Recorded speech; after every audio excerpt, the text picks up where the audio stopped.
Olá, ótima segunda-feira, estamos aqui para mais uma videoaula. Eu, professor Glauco, vou falar hoje sobre uma paixão nacional ou uma paixão mundial. Vou falar sobre o futebol, sobre os bastidores do futebol, sobre as curiosidades que você gostaria de saber. Charles Miller foi quem trouxe o futebol aqui no Brasil. Para quem não sabe, tem uma homenagem para o Charles Miller, a Praça Charles Miller, que fica na frente do Pacaembu. Falando de Pacaembu, é o nosso estádio aqui em São Paulo, próximo de vocês, que tem um museu do futebol. Terça-feira é grátis, vocês podem, quando acabar a pandemia, pode estar visitando o museu de futebol. E tem muitas curiosidades, tem bastante fatos históricos. Falando de fato histórico, em 1930 foi realizada a primeira Copa do Mundo no Uruguai. Para quem não sabe, teve a final teve duas equipes ou duas seleções na América do Sul. A Argentina e o Uruguai, os anfitriões daquela época. O Uruguai acabou se sagrando campeão e eu tive o prazer de conhecer esse estádio, conhecer o museu, o estádio Centenário, que foi construído para a Copa do Mundo.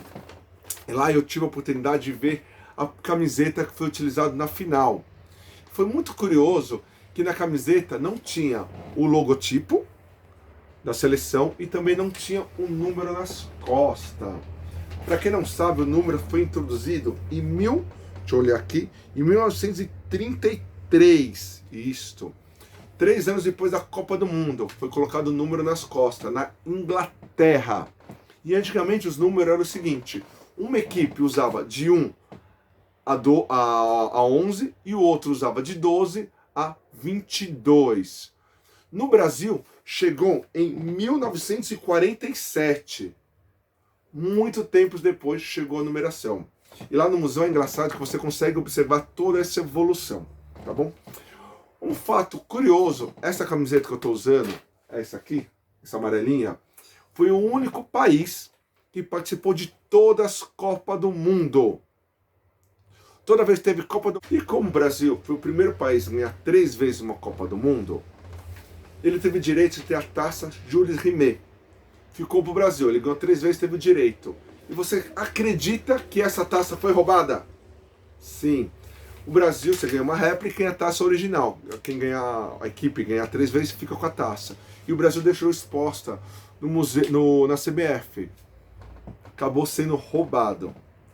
Dá uma pesquisada bem bacana essa história. Tem até filme, histórias conta que parece que foi roubada, que tem vários fatores, que isso não vem ao caso agora. O mais antigo do Brasil é o Esporte Clube Rio Grande do Sul, 1900.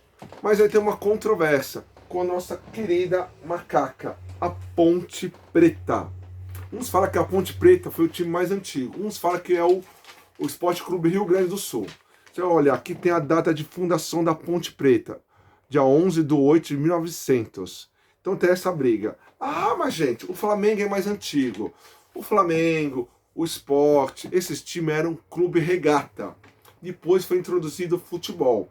Mas a Ponte Preta já foi inaugurada para ser clube de futebol. Então por isso que a Ponte Preta é um dos clubes mais antigos. Tem essa discussão com o Sport Clube Rio Grande. Professor, qual foi a maior goleada registrada na história? Foi 36-0. Foi feito na Inglaterra. E o maior público? O maior público foi aqui no Brasil, no Maracanã.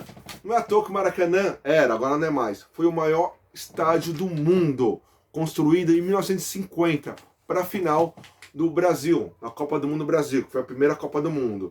E depois, em 2014, o Brasil sediou novamente a Copa, que é o famoso 7-1, que acho que todo mundo presenciou.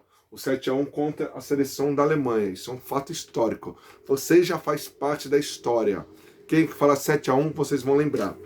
Então, o maior público é no Maracanã.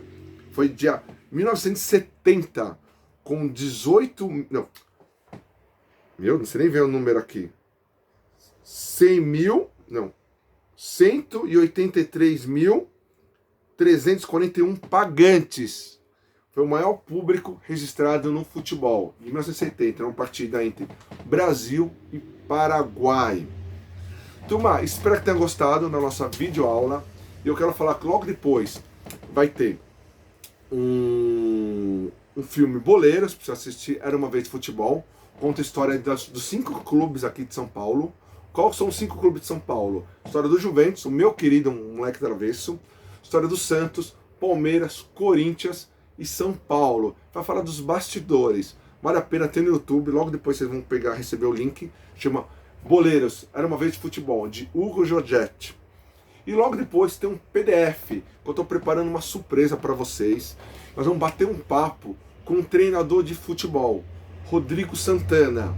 Se eu não me engano, está para quarta-feira, eu estou alinhando o horário ainda. Quarta-feira, chama os amigos para bater um papo com o Rodrigo Santana, um treinador de futebol. Vai ter um PDF falando um pouquinho sobre a carreira dele, o currículo dele, quais equipes que ele treinou, os jogadores que trabalhou com eles, tá bom? Vale a pena ler essa história. E quarta-feira tem o vídeo, o bate-papo com o Rodrigo Santana, e eu vou estar falando sobre a história do futebol, as curiosidades do futebol.